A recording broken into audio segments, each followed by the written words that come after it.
Hey, ladies and gents, this is Drew, also known as Random Planet, and we are back here with an update video for the 100 Days in the Wilderness Survived series.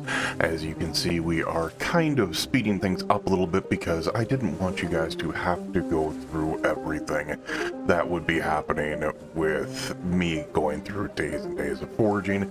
So we started out with this is sped up to 500% by the way, a lot of foraging here, and then we were working on quite a few other things. So the thing that I was going for specifically here was stones. I needed to make hammers, I need to make the chip stones so I can make axes, because we're going to be chopping down a lot of trees, because the plan that I have is to be able to create another wall and then a kind of a surrounding area that we can base in, where we have our little house, but I also want to base around the lake and stuff like that so we can fish pretty nicely, and then if I can build a staircase, then I can obviously build a roof and around the lake. That might not be the worst of ideas, because I don't know if that would allow me to be able to fish during the winter, or if you need to have a certain level of fishing during the winter, but it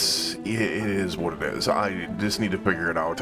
As I said, like this small area, as you can see, we have basically our starter location, as you have seen from the past. Adding as much as I can to that fire. That fire cannot go out. Right now, I do not have zombies around area. Right now, I do not have the ability to be able to tear things apart, to be able to get different things as well. The only thing that I can possibly hope for is that we can fish up like socks or something like that, because if we fish up socks, then I can tear those apart.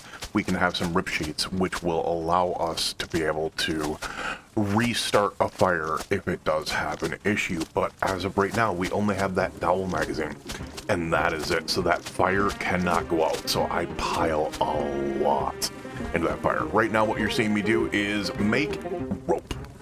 I went out and got a ton of straw, get a ton of rope, because I am putting together everything that I can to be able to go ahead and get some more axes together, and we go to sleep for the next day. Alright, we're on to day 2, which is a little bit louder, just plain because of the fact that we are chopping trees down like crazy.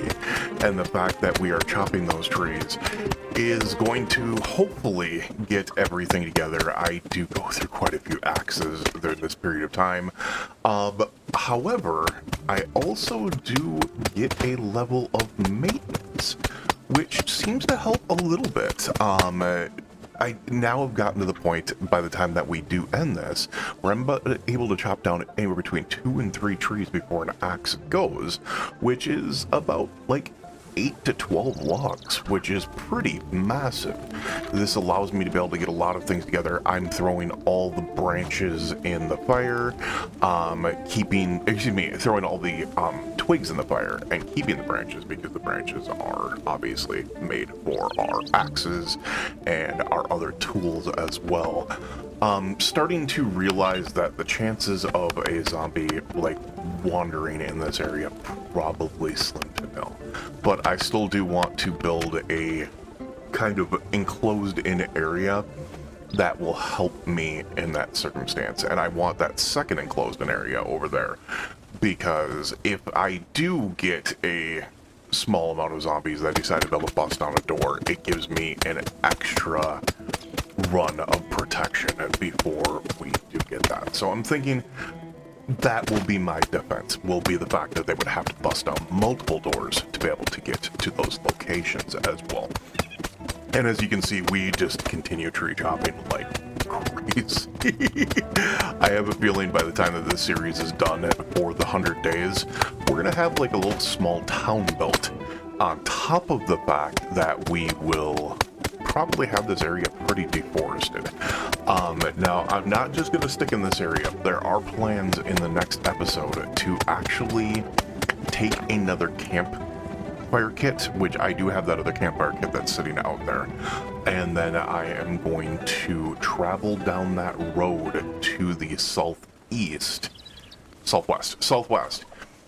to be able to see if I can find something that is relatively, like, not like packed or something like that, but see if I can find even in like another cabin or something like that I can loot, or maybe a couple of zombies that I can kill, you know, something that I can, where I can get the, probably the most important item that I still need to get, which is any type of cloth to be able to restart those fires.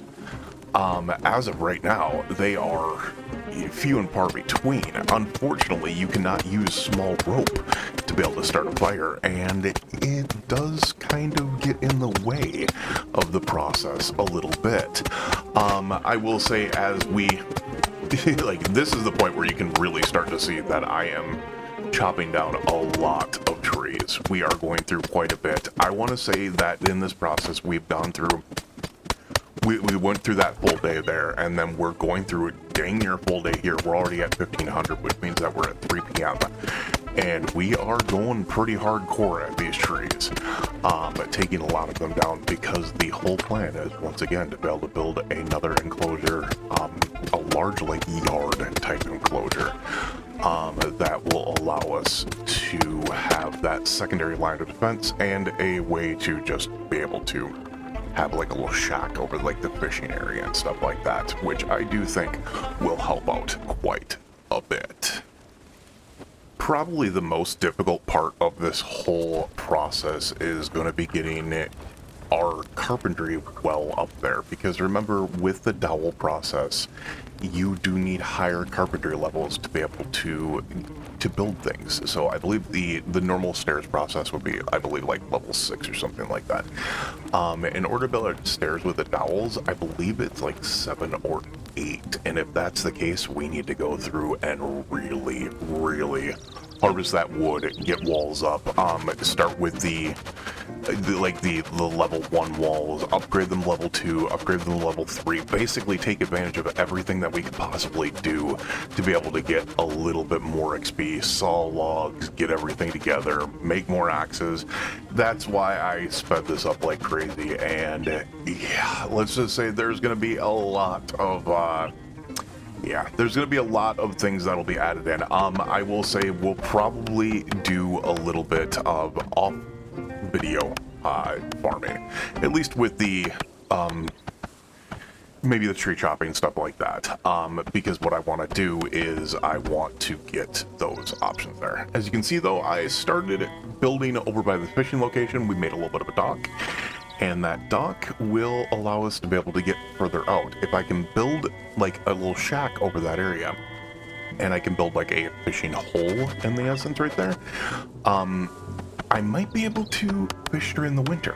I don't, like, the 100 days would not get to that winter, but maybe we want to revisit this later down the line and say, hey, well, you know, this is what it is like, 300 days in or something like that. It's not going to be, like, we're not going to continue the series after that, but what I might do at that point is I might just simply go, well, this is the 200-day update. This is the 300-day update. This is the so on and so forth, which would be, I think, kind of interesting. I think, at least video-wise, surviving 1,000 days in the wilderness to be able to go through that whole circumstance would probably be kind of a nightmare to everyone else.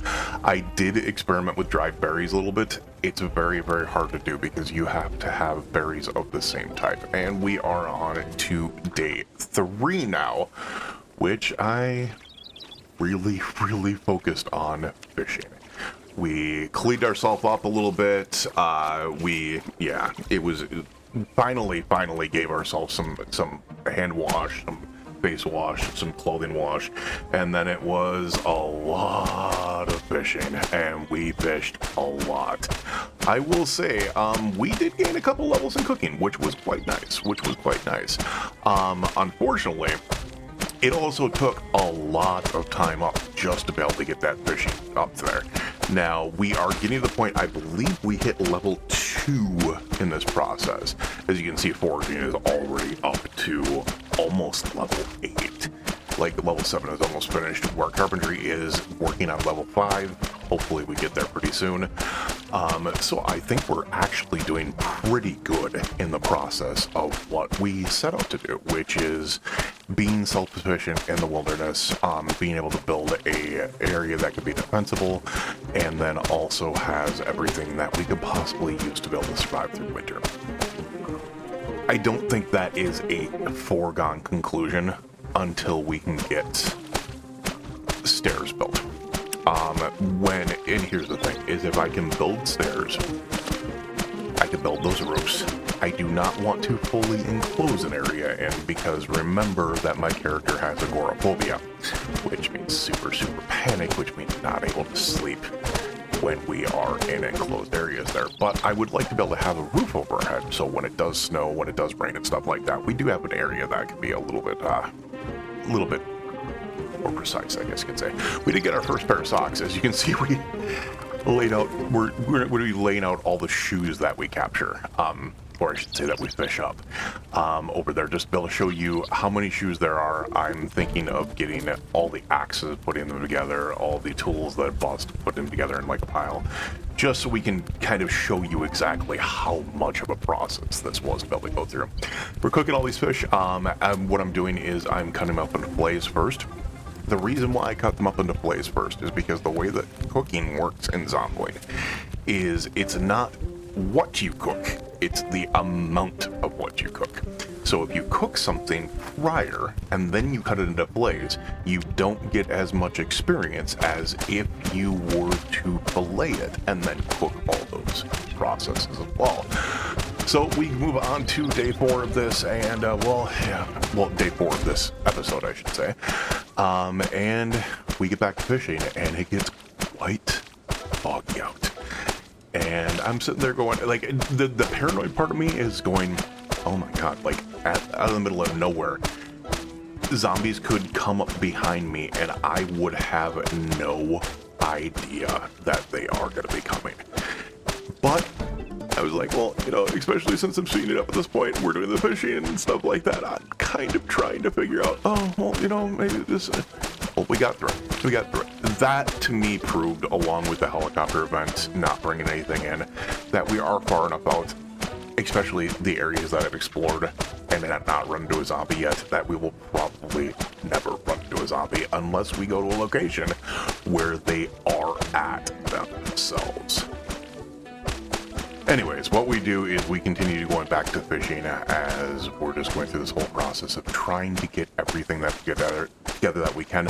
Also, the thing that I'm trying to work on is I do believe after a certain cooking level, you can add rotten foods to your cooking process. Now, I do not have a pot, and I do not have a way to be able to cook pot.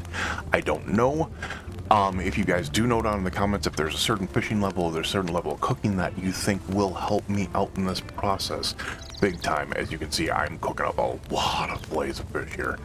And our fishing is level 2, our cooking is like a level and a half, and I'm just trying to get those both up to like 3 or 4, because if I remember correctly, it is like level 4 fishing to be able to fish when it is winter.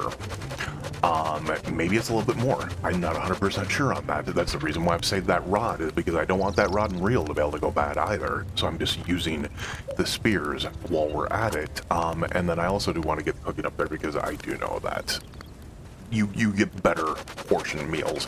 You get better quality, and as you cook things at a higher level. Now, keep in mind, I have all that non-perishable food as well that is sitting over there, and that non-perishable food isn't a ton, but it's enough to be able to get me at least through a couple days of the winter. So my fear at this point is thinking that the winter is probably what's going to take me, which is why we're going to be doing what we're going to be doing next, which is going to be going out, and we are going to be searching for another location that at least has possible loot or something in it. Maybe we can find a warehouse with rotten foods that I'll actually take back, because after a certain period of time you can cook with those rotten foods. And more importantly, sacks. where we can create like farming plots and stuff like that. And that's the other thing is I want to find seeds, I want to find tools, I want to find it like there's other things that we do need to find. So I do need to go to some sort of civilization, which we will be doing in the next episode. If you guys enjoyed, make sure to subscribe, like, comment, share. I appreciate it very much, and we will see you again next time.